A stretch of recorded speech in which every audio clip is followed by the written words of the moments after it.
Yo, what's up guys, Brendan Wolf here, bringing you another matchup guide. This one's going to be Fiora versus Camille. Let's get right into it. I feel like Camille can sometimes be a little bit difficult, so I've been trying a lot of different things with her and seeing what's best, and I think we have finally got it. Like the perfect way to play against Camille. So the runes I'm taking is Grasp, Demolish, Bone Plating, Unflinching, Footwear, and Biscuits. So Inspiration second, I hardly ever do this. And the big thing with this lane is it's a race to Divine. It's like a race to first item, basically. If she beats me to Divine, then she beats me in all 1v1s. So by taking the boots, I don't have to worry about buying them. I can focus on getting my Mythic first. And by going Grasp, I'm kind of matching her because most Camille's run Grasp. So she does not have, or she does have Flash in this game. Now, typically, Camille's don't run Flash. They run like Teleport and Ignite. And there's going to be a play that I'm going to show you that is going to make sense of like why it's good for them to not run Flash. Now, if they have Flash, it's still okay. But there's a huge thing that you can look for, and we'll see that later on. So when I'm running Grasp, I'm looking to take these trades, especially when she takes W. She's pretty immobile. She loses her movement speed a little bit when she uses W.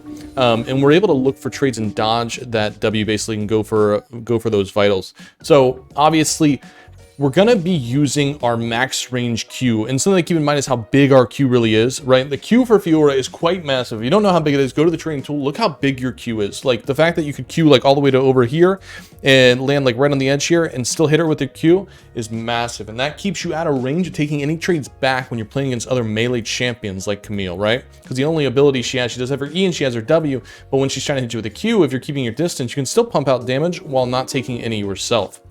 So you'll notice we got no trades so far. And I think we actually played this beginning, the first few levels, a little bit poorly. I should have been trading a little bit harder. But we did not do that.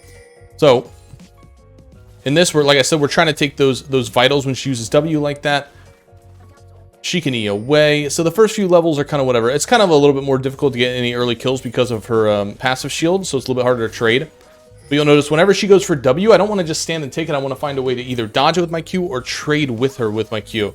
So, like I said, these first few levels, not the greatest, but we still turn it around and make this an amazing game, So, she keeps hitting us with a W. That's my fault. We have to flash. She misses her flash, but now neither of us have flash, and I can teleport back to lane. I believe that we actually get, Rek'Sai gets a kill here. And now the lane starts for real. Okay, so she has a little bit more gold, but she doesn't really have anything she can buy. And notice how we're matching the inspiration tree, because most Camille's take the inspiration tree. So I'm basically just matching it. And Demolish is going to help us get that gold whenever we do get a solo kill on the tower. So now I have a freeze here, and this is what we really want, right? Now, if we end up shoving the wave early and I end up winning the trades, we still want it to bounce back. We want to get that cheater recall, buy our items, and then catch that wave right in this sweet spot. And now we can start playing the lane for real. So now, when she gets back to lane, this is where we want to be much more aggressive. Much more aggressive here. I want to take my trades. I also don't want to be too close to the wall. The closer I am to the wall, keep in mind, the harder it is to respond to the E. When you have an ability that's going to stun you, you know, Camille E, Gragas, Body Slam, things like that, Malphite R, the longer the distance, the easier it is for you to react with parry. If you're standing really close to the wall, it's going to be much more difficult for you to actually parry and get the stun off. So just something to keep in mind. So I don't want to play too close to it. I kind of want to hit it and walk away. And I'm kind of playing in between the wave because I would love to get in front of her because her escape is just to E away. And then I can push her out further once she does E away, basically. Notice we get a little slide parry action there. And then I'm in front of her. That's perfect. We get her away, and now I can come back and freeze the wave. I'm playing in front of her so that when she E's away, I can still pump out a little bit more damage and force her to be a little bit scared and use her E defensively. The E does have a longer cooldown, 16 seconds at level 1. She's going to be maxing Q first. The 16 seconds will come down a bit as she levels up, but it's only a second for each level. Notice again, she uses W. I don't want to just take the W. I want to do something about it. She uses W. I want to find a way to trade back with her, right? So she's going to use that W. We're going to Q right in and then get a advantageous trade, right? So we're playing much more aggressive now in this pushback, and we do have a little bit of a level advantage as well. Always make sure you're tracking the enemy jungler. You know, we see Xin down here, so we're good. We're good to be a little bit more aggressive. If I didn't see Xin down there, this would probably be a good time to put a ward down. Something to really keep in mind with Camille is very easy to gank for. So junglers will gank for Camille always because she has her R and she can lock you in place. And she has a huge gap closer with her E. So that's something to keep in mind. You probably are going to get ganked by enemy jungler if you're playing against Camille. So you need to have your vision up. You need to always be putting vision. So we're recalling, we're putting vision down because Xin could come at any point. Next time I see Camille, we're both going to be level 6, right?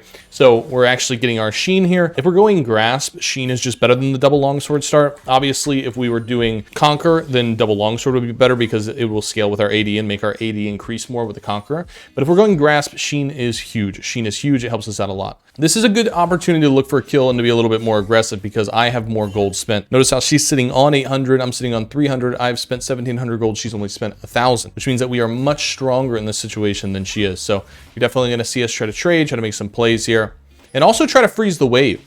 Kind of trying to annoy her. Notice I'm pulling the wave backwards. I'm playing behind her here. I'm bringing this wave out. I really want her to try to make a mistake.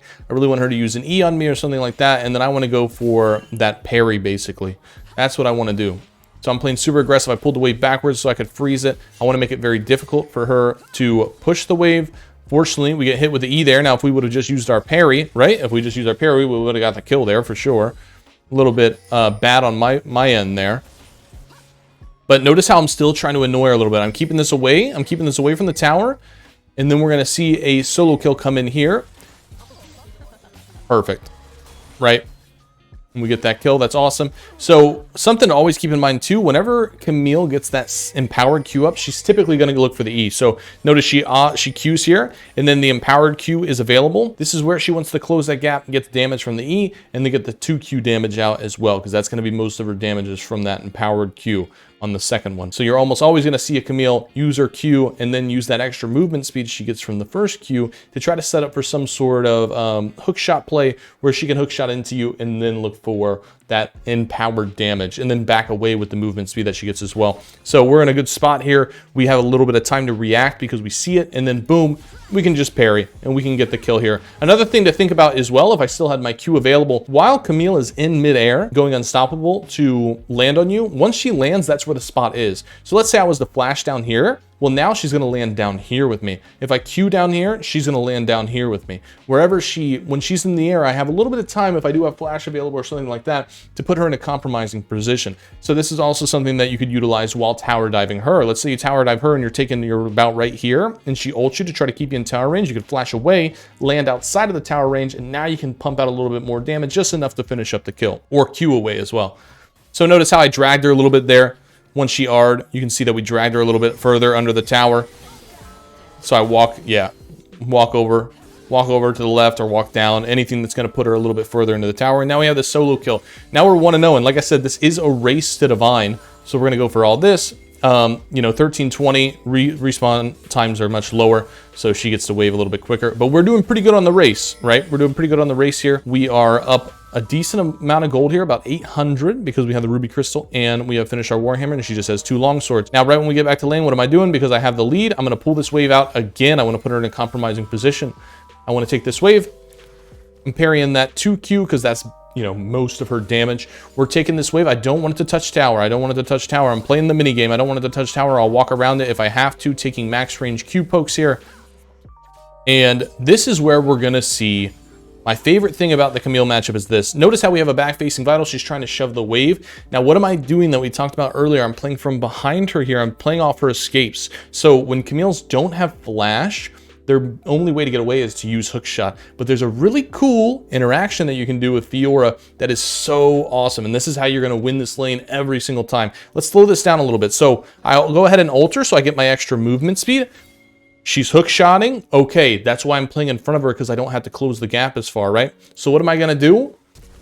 Flash in front of it, stun myself on purpose, and then parry her to stun her. Now, how does this work? I'm actually gonna draw this out real quick so you guys can see. How does the hook shot work, and why does this stun her?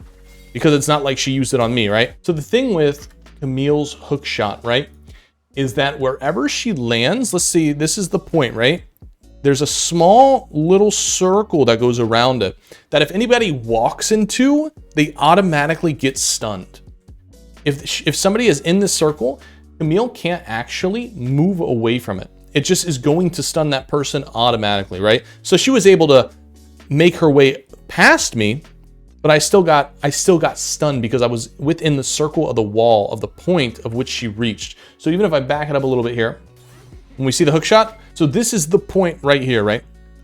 So she's gonna land right here. So that means anywhere within this little area, where she lands, anybody who walks into that is automatically stunned. They get automatically stunned, but you can use it to block the hook shot as well. If she's trying to hook shot to somebody, you can just run into her on purpose if you're trying to save a teammate. That's basically how the interaction works. Now, what can Fiora do with this? Fiora can slide parry and stun herself on purpose. And if I don't have my slide, if I don't have my Q available, I can just flash into the wall. I can just flash in the wall and stun myself, flash and parry. I can just do that, and it completely works. So that interaction is huge in this matchup, massive. So now we look at it in slow-mo. We stun ourselves. We stun ourselves on purpose, and we get the stun on her, which leads to a kill, right? Boom. Basically, lane has been won at this point. Now we are 2-0, she's 0-3, and we're in a pretty good spot. I mean, this is basically the game for us. We have almost have enough for our Divine. We're going to leave the wave like this so it shows back to us. So what does this mean? Camille's in a terrible spot again. So she's losing a whole wave. She's just sinking in gold right now. And I can do the same thing. I can just be really aggressive. Play the wave, try to freeze it. I have my refillable potion, so that's all right. I mean, I don't have flash now, so it's a little bit harder for me to actually slide parry and look for that same play that I just did. But that's basically how you're going to win it. So notice how we're taking those max range Qs so that she can't trade back. We're getting our HP back because we have Grasp. Once we get Divine, it gets even worse for her. Like I said, it's just a race to Divine, and we are doing much better than she is at getting it. The wave crashes a little bit there. That's unfortunate, but that's okay. And now we recall because, like I said, the biggest power spike we can get is Divine. So I've got Divine. Boom. I bought it, and now I can teleport. Now this lane is mine. The lane is over Camille. Most Camille's in the higher elo understand this as well. Once you have the mythic advantage over her, she can no longer really play the lane against you because it's just a race to that first item. We beat her to the first item. So for the rest of this game, she just can't really do anything. She's kind of useless, especially useless in side lane against me. She doesn't have Divine here, so she doesn't want to stay in lane. She doesn't want to go for any plates, do anything like that. But now I can be a much more greedy. You know, I can look for just really bullying her here because of the lead we have. She does have Divine now. She avoided me for that time. But notice we're keeping that pressure on. You can just see it going back and forth. We just keep taking those front-facing vitals. Now, she does have Divine, so she's trading pretty well, too. But we're pretty low mana here, so it's kind of just like... She knows she doesn't win it, so she flashes away. We're good to go. I mean, that was a little bit closer than I would have liked it. But we didn't die. We didn't give her any shutdown. We've got teleport. We come right back to lane, and now we have first tower as well. So for the remainder of this game, we are going to carry our lead. We are going to be stronger than her in the split, and we basically just win. So now I can just split to, let's say I want to go bot lane now. You know, my team is here, so we catch her and we get the kill here. This is a fun little play where I kind of bait her here. Well, she actually gets a kill. I didn't. This was the bait when I was super low HP. Hold on, we got to see this. This is a pretty fun one.